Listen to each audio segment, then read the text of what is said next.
eu vou me apresentar aqui rapidamente. Costumo dizer que eu nasci dentro de uma orquestra, né? Eu sou a quarta geração da minha família que lida com orquestra. Desde o meu bisavô, o Irani Pinto, que era um violinista, aliás, da década de 50. Na época existiam 2 ou 3 violinistas populares no Brasil, e ele era um desses violinistas, o Irani, meu bisavô. Trabalhava na Rádio Nacional, era amigo do Radamés, ele regimentava músicos, né? Inclusive, minha avó me conta uma história que o Radamés bateu lá na porta da Rádio Nacional e meu bisavô atendeu, ele falou, olha, eu preciso trabalhar, me passe arranjos para eu fazer e tal, e meu avô ajudou o Radamés nesse começo da vida e tal. Super incrível essa história, assim. O meu bisavô, a minha avó Moema, que é violinista, tocou na Sinfônica Brasileira, na Rádio Nacional, e minha avó teve 3 filhos. Os 3 filhos são músicos também. Minha tia é violinista, meu tio violoncelista e meu pai violoncelista. É legal começar falando um pouco disso. Existe essa história de o cara, quando vai prestar música, quando vai fazer música, ele chega pro pai e fala, pai, eu vou fazer música. E aí ele fala, pelo amor de Deus, dá aquele desespero de ter um músico na família. E comigo foi meio que o contrário, na verdade. Meu pai chegou e falou assim, você vai fazer música. Eu não tive uma relação com a música de me apaixonar pela música. A minha relação com a música foi aconteceu, assim, meu pai me levou para fazer aula, eu comecei a estudar música, eu já ia nos teatros, já frequentava concertos, desde que eu nasci. Bom, fiz faculdade de música, fiz violoncelo, toquei em Conservatório de Tatuí, dei aula em Projeto Guri, toquei na Sinfônica de Americana, dei aula em projetos sociais. Desde quando eu fazia aula no conservatório, eu tinha essa coisa da produção muito forte dentro de mim. E aí eu fundei a VVT Ideias Culturais, que é uma produtora. Eu trabalhei como produtor da Oficina de Cordas de Campinas, que eu daqui também, representando a oficina, né, do Antônio. Foi fundada pelo Gramani e foi um dos primeiros momentos, assim, onde eu senti que eu queria fazer aquilo, foi quando eu comecei a trabalhar com a Oficina de Cordas, em Campinas, na Unicamp. E aí, enfim, foi caminhando isso, aí o maestro Paulo me chamou para trabalhar com a Orquestra Sinfônica de Indaiatuba, trabalho com a Orquestra Sinfônica de Americana, a associação que mantém a orquestra, né, e mais um monte de outros projetos. Tive a oportunidade de trabalhar com a Orquestra Sinfônica da Unicamp, como coordenador de produção também, com o Conservatório Carlos Gomes, e hoje eu trabalho também com a Orquestra Filarmônica de Patos de Minas, que é lá no interior de Minas, né, no Alto Paranaíba. A gente fala isso, né? Não tem orquestra em Uberlândia, mas tem uma orquestra em Patos de Minas, e é uma orquestra excelente que existe lá, onde está numa região ali do agronegócio, e é um modelo de gestão que é interessante, vou falar um pouco dele também. Sou coordenador de produção da Orquestra Sinfônica de Americana, né? Até pouco tempo eu era músico lá da orquestra, e recentemente assumi essa função, e também recentemente estou como coordenador de produção da Academia Jovens Músicos de Piracicaba, com o promaestro Anderson, uma oportunidade super bacana, também estou conhecendo o trabalho, dando uma coisa pro pessoal lá. Então, essa é a minha vivência, eu acho que é isso que me trouxe até aqui, e agradeço a Gisele pela oportunidade. Estava brincando com ela, até liguei e falei, olha, é importante dizer que, assim, eu não sou um acadêmico, eu não estudei a história das orquestras, eu não estudei os modelos de como fazer orquestra, eu não tenho essa habilidade acadêmica. Aliás, no meu período na Unicamp nunca foi um dos melhores, assim, essa parte da academia, né, desse ambiente acadêmico, nunca foi a minha. Eu sempre fui um cara da prática, e eu sempre eu falo para todo mundo, quem me conhece sabe, eu falo que eu sou a graxa. O que é a graxa? A graxa é aquilo que precisa para a roda girar, para o mecanismo funcionar. Então, acho que o meu papel é sempre ser a graxa dessas instituições que eu trabalho, dar uma lubrificada para a coisa andar. E aí eu acho que isso tudo me trouxe essa experiência e essa visão mais ampla de algumas coisas, de enxergar vários modelos e começar a pensar em paralelo com outros modelos. E aí eu acho que é isso que eu quero trazer aqui para discutir com vocês. Essa primeira parte, eu quero colocar alguns conceitos rápidos aqui para vocês. A gente tem modelos de orquestra, eu quero falar de 3 modelos que eu trabalhei, que tive experiências boas e desafios também dentro dessas experiências. Então a gente tem os modelos das orquestras públicas, que, por exemplo, a SMC é uma orquestra pública, a Municipal de São Paulo eu considero uma orquestra pública, a Sinfônica de Minas Gerais também é uma orquestra pública. Então, orquestras financiadas por governo têm uma estabilidade, os músicos são concursados, são remunerados através de verba pública, né, de dotação orçamentária do município, mas tem os problemas que elas encontram ali, elas estão sujeitas às políticas públicas e cortes de orçamento eventuais ali dos governantes, enfim, da política que acontece ali naquele momento, né? Então, às vezes, um prefeito não tem um viés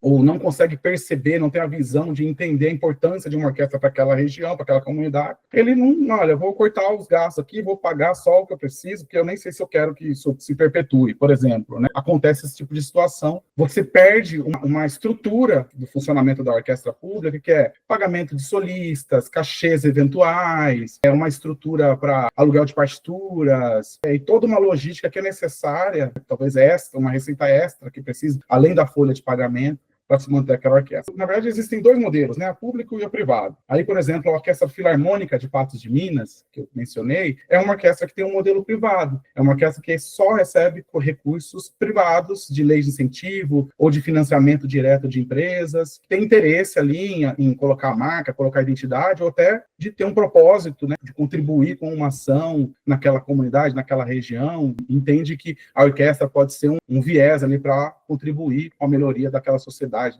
daquela comunidade que está ali. E a gente tem os modelos híbridos. Os modelos híbridos é quando a gente combina recurso público e privado. E aí, dentro dessa estrutura do modelo híbrido, que eu acho que é onde o mundo está, a gente está caminhando, talvez o Brasil um pouco mais ainda para trás, mas a gente está caminhando, é que são quando você mistura as duas coisas, o público e o privado. Então, você tem duas formas de modelos híbridos. Você tem as próprias orquestras públicas, que, como o Mário mencionou, que criam organizações, criam um CNPJ dentro da própria instituição ali, né, com os músicos, né? Então, os músicos montam uma associação, tem um CNPJ, e aí eles conseguem trazer recursos para a orquestra de uma forma meio que privada ali, né? Entra, então você acaba tendo um regime híbrido ali, que é interessante de pensar sobre isso. E a gente tem os modelos, o contrário disso. A orquestra é uma OSC, é uma organização social, e ela tem termos de parceria, ela tem convênios com a esfera pública, a estrutura pública, e aí ela traz recurso público e privado através de leis de incentivo. Então, esse modelo híbrido, eu acho ele interessante porque você tem uma balança aí, né? Você não fica só dependendo de uma política pública que vai te ajudar, e também você não depende só de patrocinador, que às vezes acontece uma crise, o cara não tem dinheiro, ou ele muda, ele vê uma outra situação que ele acha mais importante aportar, né, dar um valor ali, e aí ele repassa para aquilo, e você, então, né, você não fica sem uma coisa, você sempre tem uma balança ali, pode ser uma maneira mais sustentável de se trabalhar. Bom, eu quero falar um pouquinho sobre financiamento e gestão. A Gisele falou para mim assim, Vitor, eu acho que é legal você falar um pouquinho, explicar para as pessoas os formatos, as formas como que se existem quando se trabalha com orquestra de se conseguir recurso. Então, você tem os subsídios das parcerias público-privadas, você tem os patrocínios, bilheteria, doações diretas, e aí eu quero pegar mais nessa parte de patrocínio ou de fomento, que são formas de se trazer recursos. Eu quero dizer uma coisa, a gente às vezes conhece pouco, falta um pouco da nossa parte, conhecimento de formas de se trazer recursos para a instituição, né? Porque quando a gente fala em patrocínio, a primeira coisa que vem na nossa cabeça é a Lei Rouanet.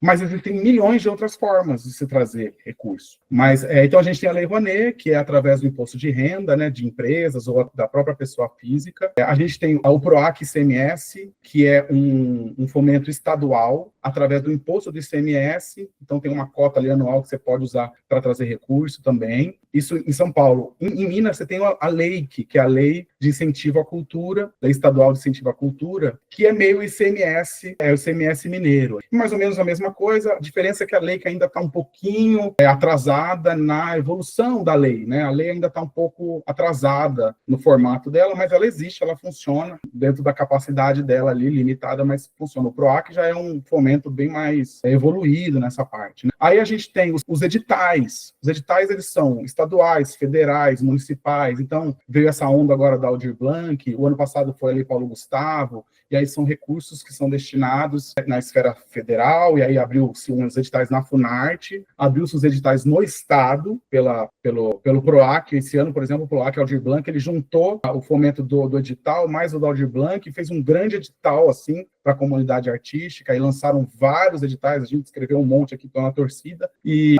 tem os municipais, sobrou para os municípios também, a própria Aldir Blanc. Campinas estou falando aqui, né, da minha região, que eu moro em Campinas, né? Eu estou aqui na minha região, já deve estar para abrir os editais da Aldir Blanc, Indaiatuba já abriu, então as cidades aqui do entorno já estão começando a movimentar os editais municipais também da Aldir Blanc. E além disso, a gente tem umas coisas meio lado B, assim, de fomento, que eu acho muito interessante. Uma que eu comecei a trabalhar esse ano, através de um repasse de recursos que podem vir de termos de ajuste de conduta. Isso é o mecanismo, mais ou menos, funciona assim: você escreve um projeto dentro de uma plataforma do Ministério Público do Trabalho, e você fica aprovado lá com esse seu projeto. E aí, alguma empresa faz um acordo com o Ministério Público, e o repasse desse acordo pode ser direto para a sua instituição, por exemplo. É interessantíssimo isso, eu estou me aprofundando, eu estou usando em uma instituição com um projeto para ensino de música para PCDs. Super interessante esse tipo de fomento, e também abriu um outro, que também é recente, que é o de nota fiscal paulista. Então, antes a gente tinha das ONGs, né, que você podia, ONGs voltadas para a primeira infância, principalmente, para idoso, que você podia dar o seu CPF e voltar. Agora você pode ir para projetos culturais também. Então você faz um cadastro, eu estou nesse processo, inclusive, de buscar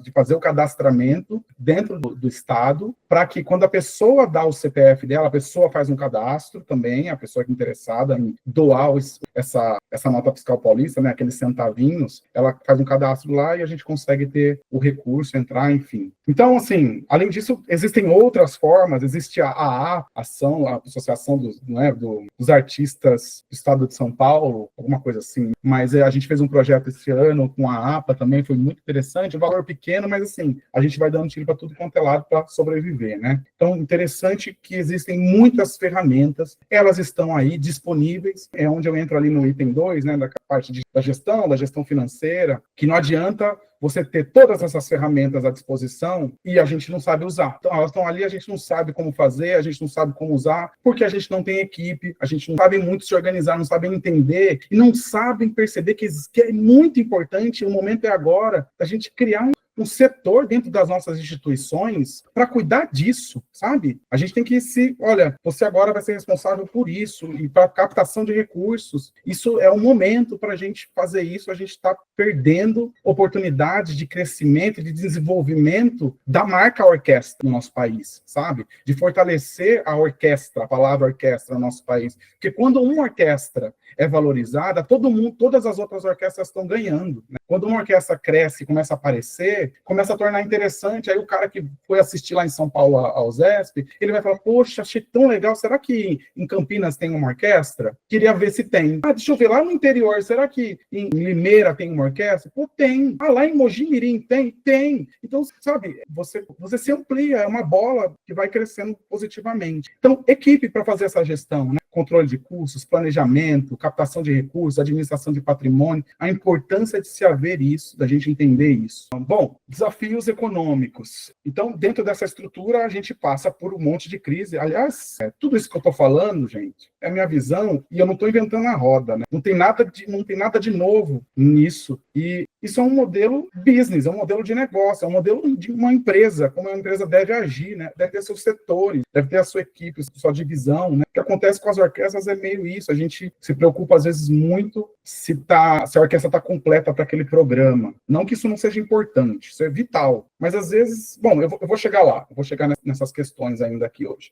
Então, os desafios econômicos que as orquestras enfrentam, né? Crise, queda de público, competição por recursos, ou seja, muitas instituições começam a surgir e você tem que se destacar para conseguir o recurso, enfim, estar ali, ser valorizado, e custos crescentes, isso é um problema também, né? A inflação aumenta, quando vira o ano você tem que remanejar a folha, né? Dar os dissídios da folha, e você às vezes não teve a receita, e aí você teve um déficit ali naquele ano, por mais que sua receita é igual, né? Isso é um problema também que as orquestras privadas e híbridas, principalmente, sofrem, mas as públicas também, de alguma forma. Como é que a gente vai buscar o resultado disso? Como é que a gente vai resolver esses problemas, amenizar, ou então manter, quando eu falo dessa palavra da sustentabilidade, né, transformar as orquestras em organismos cada vez melhores e mais sustentáveis? busca por novas fontes de renda, desenvolver produtos diferentes, isso eu vou falar em breve com vocês, serviços inovadores e se adaptar às mudanças de mercado. Serviços inovadores também, né? A gente tem que repensar algumas coisas, com certeza, e se adaptar, é o que eu estou falando, né? A gente está num mundo que tudo é muito rápido e a gente tem que pensar,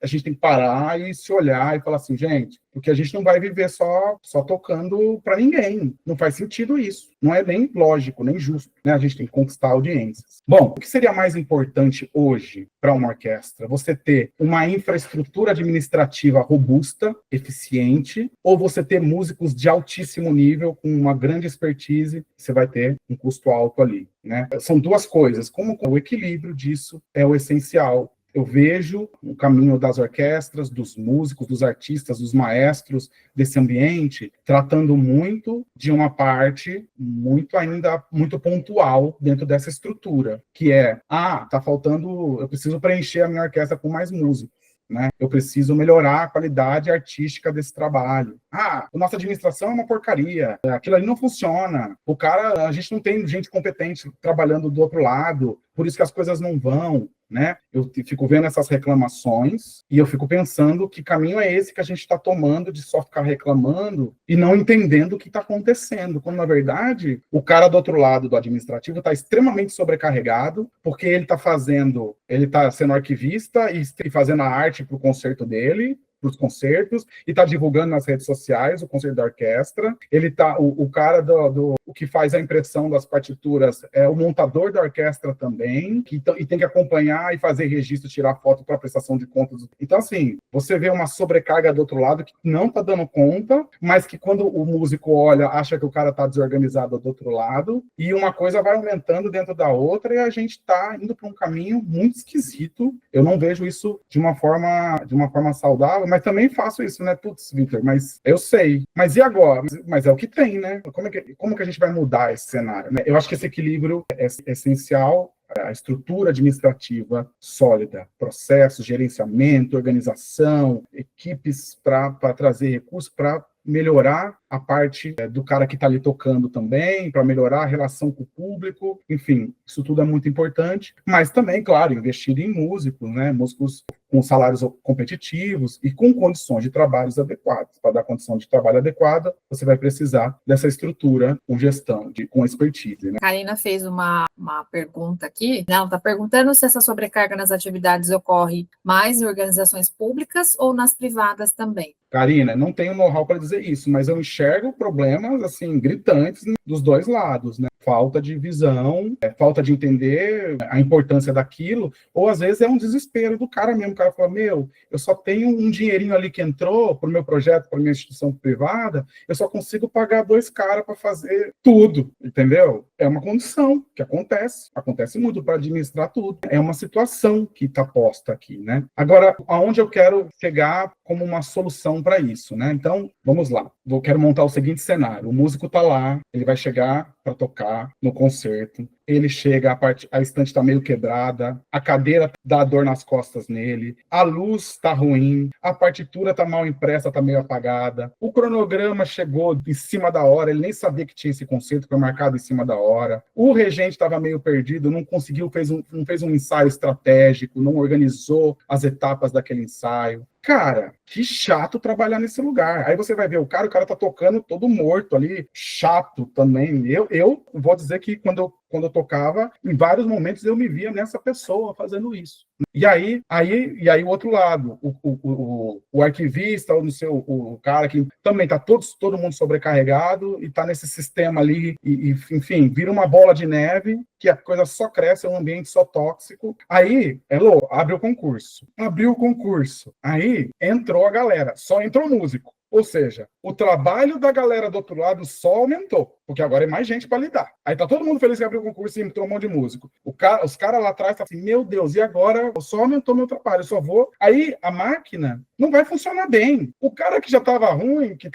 vai ficar pior, vai faltar estante pro cara, não vai ter estante pro cara tocar no concerto mais. Isso é uma coisa... Eu não tô falando isso, gente, Isso é real, isso acontece, a gente vê isso acontecendo. Aí, então, imaginem essa situação, é descabido, isso, né, não faz sentido. Aí o público vai assistir, o público chega e vê aquilo e fala, ele percebe, cheguei lá, meu, clima esquisito, um negócio, sabe, parece que tá todo mundo sem vontade de fazer, até o pessoal que tá organizando, me tratando mal, todo mundo rancoroso ali naquele ambiente. Aí passa o músico que passou no concurso, chega todo feliz, pô, eu tô com um concurso, ou público, ou entrou pra orquestra privada híbrida, mas, pô, que legal, tô feliz demais estar aqui. Aí começa a chegar, aí o cara ri e fala assim, não vai durar 2 meses, e não dá 3, né? O cara já está deprimido, já entrou ali naquele clima terrível, né? Bom, agora imagina o oposto disso. O cara chega, tá toda a estrutura, o ar-condicionado gostoso, a sala iluminada, a estante, a partitura, o cronograma veio no começo do ano, a temporada, com um dia de ensaio,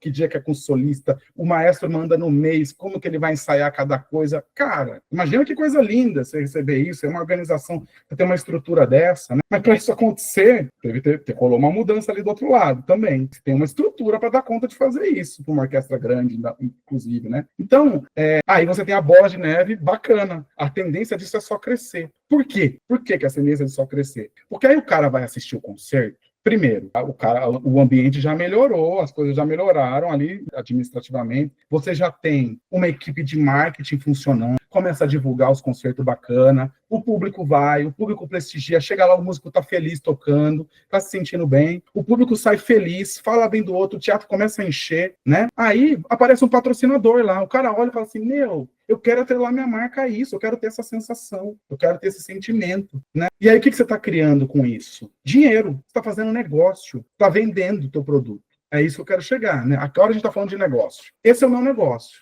O capital político é o nosso negócio. Como que a gente vai crescer como instituições sinfônicas? Quando a gente conquistar público, que é quando a gente conquistar público, quando as pessoas começarem a falar bem da gente, quando o político vê que é interessante, as pessoas falando, olha, os caras estão falando bem ali, pô, legal, vou investir porque vou me relacionar com isso aqui que tá rolando. O patrocinador vai falar, cara, eu quero atrelar minha marca com esse negócio bacana aqui. Olha que clima bacana isso aqui tá rolando. E não só isso, a gente vai chegar em outras ações aqui dentro dessa questão do capital político. Então, o que eu quero dizer com tudo isso é que a culpa é nossa, tá? Nós músicos, nós artistas, nós fazedores, nós gestores de arte. A gente tem que parar um pouco de ficar só reclamando e falando assim, ninguém mais vai assistir concerto, ninguém gosta de concerto. O que você faz para as pessoas chegarem no concerto, né? Ninguém mais está nem aí para a orquestra, para a política pública, mas o que você está fazendo para melhorar essa política pública, né? Em algum momento, você tem que girar a chave. Em algum momento, a gente tem que mudar essa visão. E o momento é agora. A gente está numa situação ali que a gente está com portas abertas, com caminhos interessantes, discussões interessantes como essa aqui, para fazer isso acontecer, né, gente? Então, como é que você vai, como fazer para as coisas melhorarem, para você ter sucesso no seu negócio? E o seu negócio é orquestra, capital político, network, público, pessoas, lide com pessoas, converse com todo mundo, vai lá, sai do concerto, sorria para as pessoas, converse com elas, fale que foi uma experiência importante para você, como gestor, como músico, como maestro, como diretor, sabe? Crie esse clima, levanta esse astral, sai dessa bolha sua ali, desse ambiente, sai dele, fura essa bolha e vamos criar outras relações, né? Vamos fazer isso aí, essa bola negativa diminuir e começar a ficar branquinha, bonitinha e crescer assim, sabe? Uma bola de neve, aquela purinha assim, sabe? Clarinha, dos Alpes. Então, eu acho que eu enxergo isso como um caminho. É fácil? De jeito nenhum. Tem falas utópicas aqui, né? Que geralmente, em alguns ambientes, quando a gente entra ali, você fala, não tem como. Como é que faz isso? Mas, às vezes, gente, uma pessoa consegue fazer um movimento interessante dentro de um lugar. Vocês já repararam nisso? Que quando a gente está num ambiente e chega uma pessoa naquele ambiente e muda tudo? Só a presença dela muda tudo? Uma pessoa importante ali que chega e consegue entregar essa visão, né? Eu sinto falta isso. A gente às vezes esquece de ter essa visão, de enxergar a importância do público, das pessoas, do network, de contatos, de rede, fazer redes para o nosso negócio vender. É como se eu estivesse vendendo um refrigerante.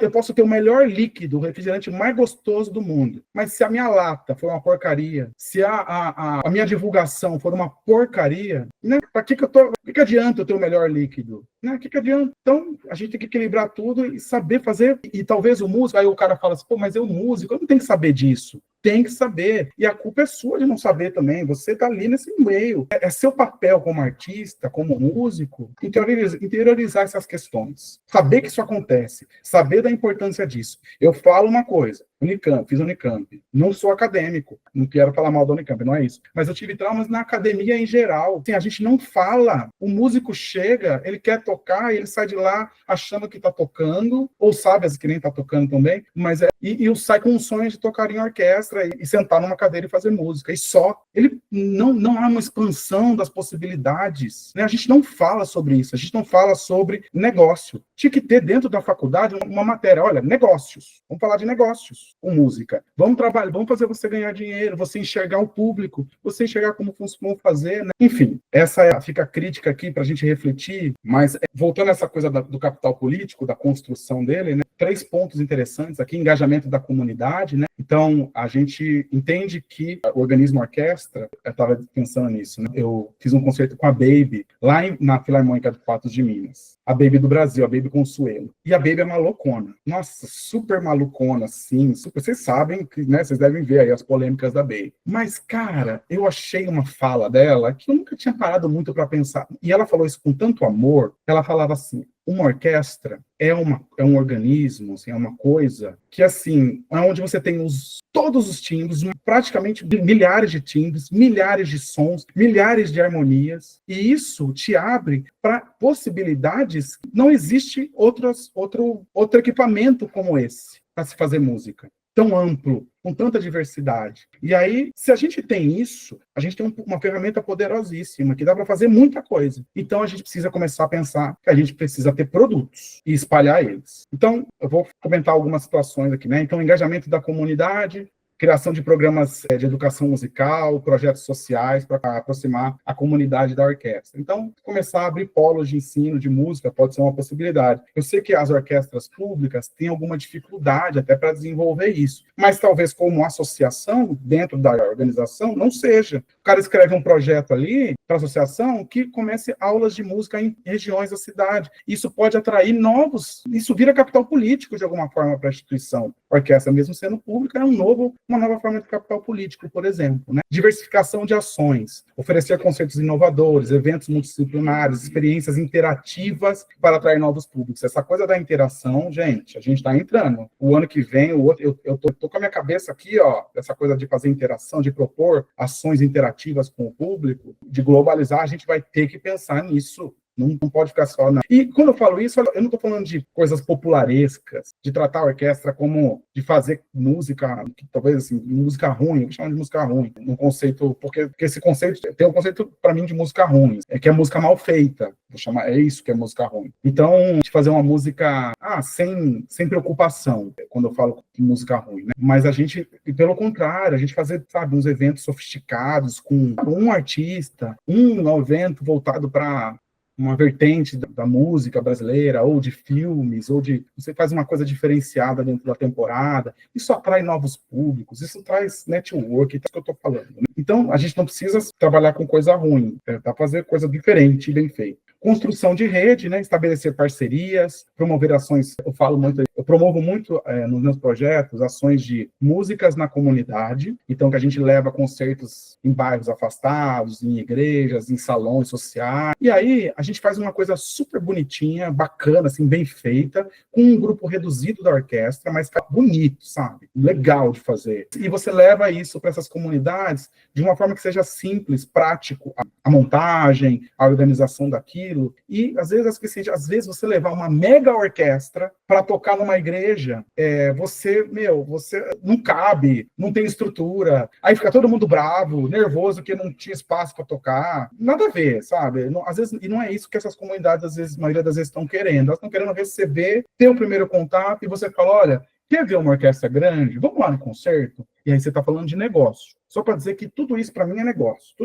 Tudo isso para mim é capital político que depois retorna para a sustentabilidade da organização. Então, essa construção das redes também acho super interessante. Arte e negócio, uma intersecção essencial. Aqui eu tenho mais 3 coisas essenciais aqui, que eu acho que são pontos principais que dentro de mim, eu falo assim, isso aqui, esse é o combo que resolve um problema. Quando eu chego num lugar que está ruim, eu venho com o meu combo resolução de problemas. Eu chamo Vitor, aqui está o caos, você precisa dar uma força aqui. Eu vou lá e deixa eu analisar. Quando é batata, é o combo que eu preciso resolver, né? Então, eu vou começar de trás para frente. Atração de novos públicos, iniciativas inovadoras e atrativas para ampliar a base de público e diversificar a audiência. Então, tá tudo isso que eu estava falando, né? De fazer projetos, de expandir, de ir para outros lugares, e os conceitos, criar a temporada, colocar conceitos eruditos muito bons. Eu vou fazer a nona agora em novembro, olha que maravilha fazer a nona. Aliás, a gente vai completar o ciclo Beethoven, em 10 anos eu fiz o ciclo Beethoven, uma realização pessoal minha. Aí eu falo, poxa, que bacana eu conseguir criar isso, mas aí você fala, mas isso não é inovador, mas eu acho que é, e eu vou dizer por quê, porque aí você tem marketing e comunicação, desenvolver estratégias eficazes de marketing e comunicação para promover conceitos, eventos e ações educativas. Gente, imagem é tudo. Entendam isso. Imagem é tudo. Imagem, coloca essa palavra na sua cabeça e fala para você mesmo. Imagem é tudo. Isso é uma base do nosso negócio. Porque as pessoas precisam se interessar para ir no teatro. Hoje tem Netflix, tem Max, tem Disney, tem Amazon, tem, sei lá o que mais, o MUBI para os cults, tem um MUBI. Gente, o cara vai sair da casa dele, tá lá, mó gostoso, ar-condicionado, passou o dia lá fora, trabalhando, para ir para esse concerto. Como que a gente vai fazer o cara sair da casa dele para assistir? E ouvir a nona de Beethoven, falar, Beethoven, o cara tava 200 anos atrás, pelo amor de Deus. Como? O marketing tem que ser trabalhado com isso. Tem que chamar os caras do marketing e falar assim, olha, vamos trabalhar o Beethoven e vamos contar a história do cara, fazer um vídeo, montar uma referência, fazer um carrossel, um guia criativo, colocar uma curiosidade que ninguém sabia, colocar um ponto, uma intersecção que vai chamar o cara que gosta do MUBI. O Beethoven era cult, igual você, vem assistir o concerto. Sei lá, entendeu? Cria relações para atrair esse público. A gente não faz isso. Às vezes eu vejo assim, ó. Aí o cara chega pra mim e fala assim, Vitor, você está totalmente equivocado. Sabe por quê? Porque na minha instituição, a gente faz concerto diferente, a gente tem um marketing, uma puta equipe de marketing e divulgação, a gente tem um monte de gente trabalhando e cheio de processo, que até demais a gente enche o saco. E não funciona. Aí eu falo assim, cara, mas se não funciona, você está fazendo errado. E é isso que acontece. Às vezes você chama com mega estrutura de marketing e comunicação. Aí você fala assim, pô, tô pagando, agora eles têm que fazer. Cara, marketing e comunicação no nosso meio é uma dificuldade assustadora de encontrar. Primeiro que não existe. Não existe. Então, assim, você tem que ter um cara ali que está assim, ó, que tá intermediando essa galera o tempo todo. Tem que estar em cima dos caras para explicar que, olha, é assim, entendeu? Tem que dar informação, conteúdo, trocar, debater, discutir com os caras do marketing. Eu converso com a agência de marketing todo dia, umas 5 vezes por dia. Eu converso todo dia, 5 vezes. Os caras me odeiam. A gente tem uma agência de marketing, um lugar que eu trabalho, eles não me suportam. Eles não me suportam. Porque eu vejo e falo, muda, troca, tira, não gostei, bota outra música, não sei o quê, é o dia inteiro fazendo isso, mas é cuidado, é porque isso é a base, é fundamental, a comunicação, eu brifei o conteúdo, aí vem a primeira versão, querida, não tem nada a ver com o que você está falando, volta, explana, estuda isso, eu quero um texto que fale sobre isso, e volta a comunicação, e eu passo o dia inteiro cobrando, porque tem que ter uma exigência do nosso meio para atrair o nosso público e para atrair novos públicos também, né? Tem que ser interessante. E os caras não sabem, não entendem de orquestra, de música, de violino, de fagote. Eu fiz um concerto com a Sinfônia da Tuba essa semana passada, tinha um solo de fagote. Falei, pelo amor de Deus, o que as pessoas vão achar? As pessoas não sabem o que é fagote. E aí foi muito legal, porque eu recebi vários feedbacks de vídeo, de pessoas falando, olha o som do fagote. O cara filmou um trechinho e postou, olha, nunca tinha conhecido esse instrumento, olha o fagote. Porra, que massa quando você consegue acessar isso, né? E tornar o cara com vontade de ver o que é o fagote. Então, não é porque, que chato, é isso, é trazer esse esquema, né? E processos eficazes, implementar processos transparentes, ágeis, otimizar a gestão, a comunicação e a tomada de decisões. Equipe, né, gente? Eu não vou cansar de falar isso. Então, é muito importante ter processos. É muito importante trabalhar, né, Gisele? Gisele falou, Vitor, fala para as pessoas que a gente tem que ter planilha de Excel, gente. Não dá para viver sem planilha de Excel hoje. Fazer conta, quanto entra, quanto sai, como é que sai, quanto é que a rubrica. É esse o caminho. Equipe, e só uma equipe para fazer isso. Tem que ter um cara do financeiro, um cara bom, que entende de negócio, e talvez até que entende de música um pouco, né? Eu lembro que um dos gestores financeiros da OSESP, O cara era um gestor financeiro, às vezes, o cara era oboísta, era alguma parada assim. E eu achava o máximo isso. Porque, gente, é isso que a gente precisa, né? De músicos bons, o cara tocava na USESP, depois virou no nosso meio, que conseguem colocar outras expertises, assim, né? O cara se profissionalizou em, sei lá, economia, ou sei lá, em administração de empresas, o que para fazer isso. E aí, esse cara é bom, às vezes, que acho que é melhor no oboé, é melhor naquilo que no oboé, às vezes. Ou é tão escasso aquela área que é melhor botar uma outra pessoa no oboé e colocar ele, porque quem que é um músico que sabe administrar finanças? Que entende do nosso mercado. Então, olha como é rico isso e como é importante esses diferenciais na nossa área. Vocês que estão aqui, que estão trabalhando, né, querendo investir em negócios de orquestra, em negócios de música e de arte, pensem nisso também. Eu só quero ser músico, maravilhoso, mas pensa que é um negócio. Eu só quero tocar em orquestra, tudo bem, mas pensa que é um negócio. É um negócio, gente. Tem que ter lucro, tem que vender produto. O produto seu é o concerto, é a aula, é a escola.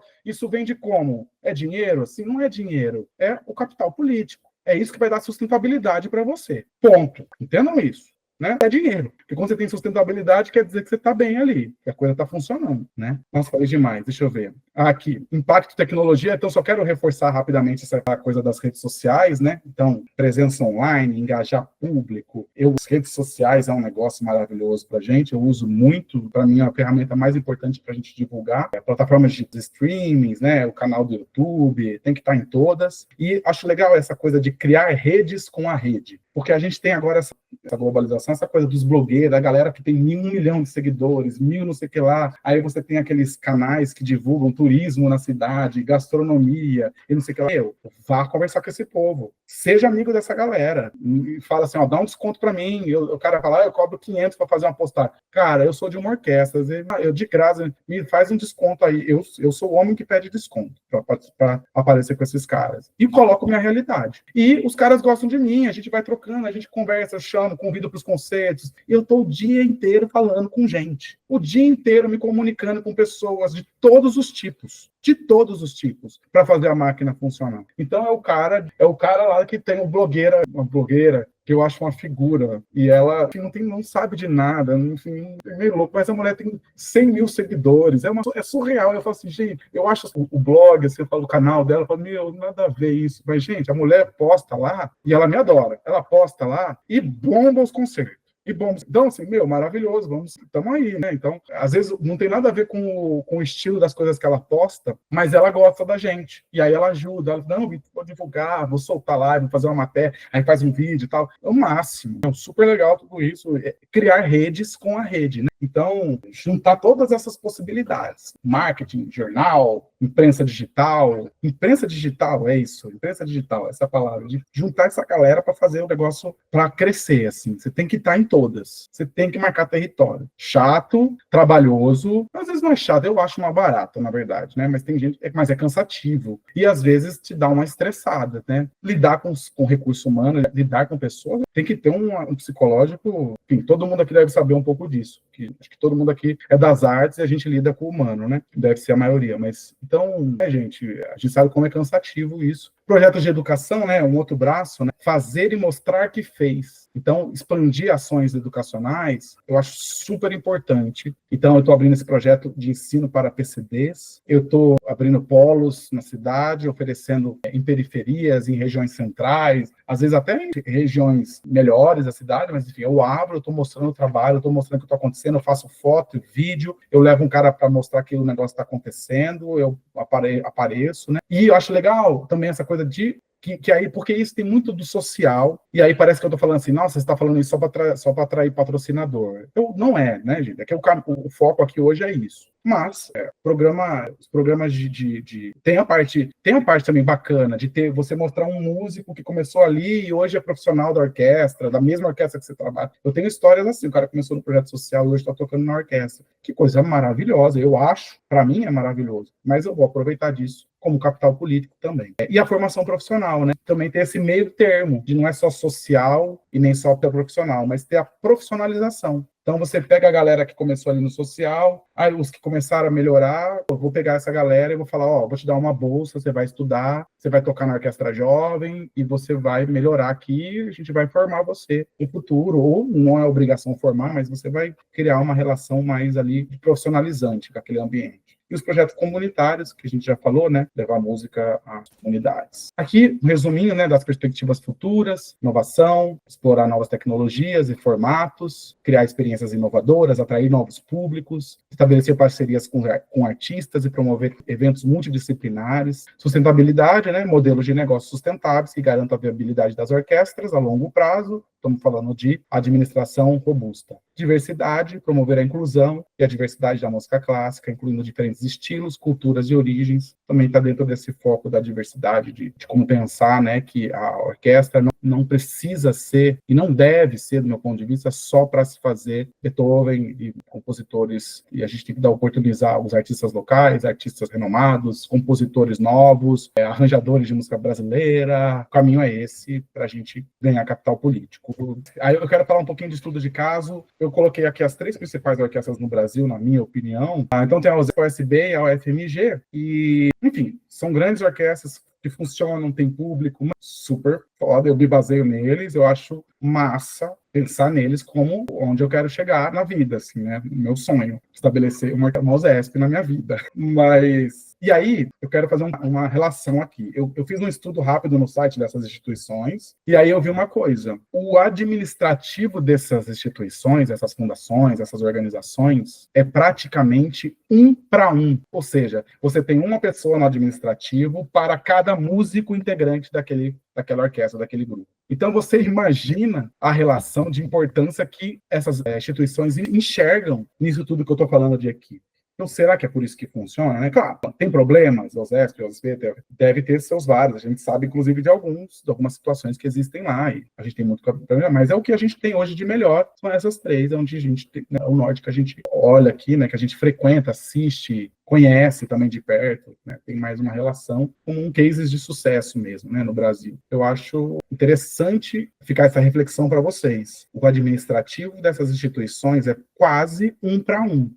Você tem 5 auxiliares assistentes de produção, 3 montadores, não sei quantos arquivistas, estagiários. Gente, já pensou que maravilha eu trabalhar num lugar como esse? É uma glória. A gente ter essas infinitas possibilidades de trabalhar, quanto que isso não deve abrir de possibilidades para instituir, para os músicos, para os artistas, de produtos que você consegue construir ali e ter um case de sucesso. É maravilhoso, né? Mas tem uma outra coisa, tem um outro lado. Às vezes a gente olha o ZESP, SB, o FMG e fala assim, nossa, eu quero ser esses caras e tal. Mas a gente tem que tomar um pouco de cuidado. Nós estamos falando de 3 orquestras de capitais. As 3 melhores orquestras do Brasil, na minha opinião, estão em 3 capitais. E trabalhar com projeto social e com orquestra, onde não é capital, é totalmente diferente. É outro mundo, inclusive. É outra forma de se pensar a orquestra. Isso é importante a gente estar ligado. Então, a gente tem que estudar os ESP, o SBO, temos que estudar os modelos, os cases, o sucesso, tudo que eles fazem. Mas a gente tem que trazer para a nossa realidade de interior, né? A minha formação como produção é do interior. A minha expertise é do interior. Se alguém falar assim, Vitor, vem aqui na UESP, eu falo, meu, pelo amor de Deus, eu não vou saber dar bom dia para as pessoas de São Paulo, porque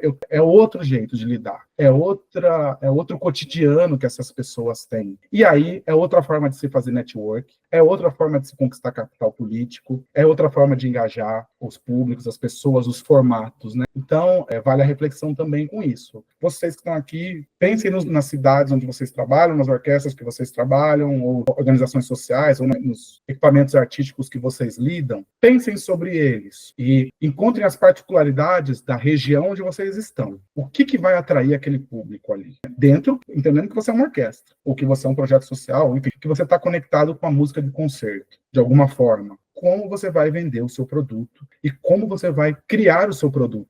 Que produto você vai criar para conquistar essas pessoas, essa região que você está? Pensa sobre isso. É importante ter esse estudo da sua região, do lugar que você está, do seu público, né? Extremamente importante isso. A gente tem bastante tarefa de casa, dada muita coisa que você compartilhou, Vitor. Obrigada.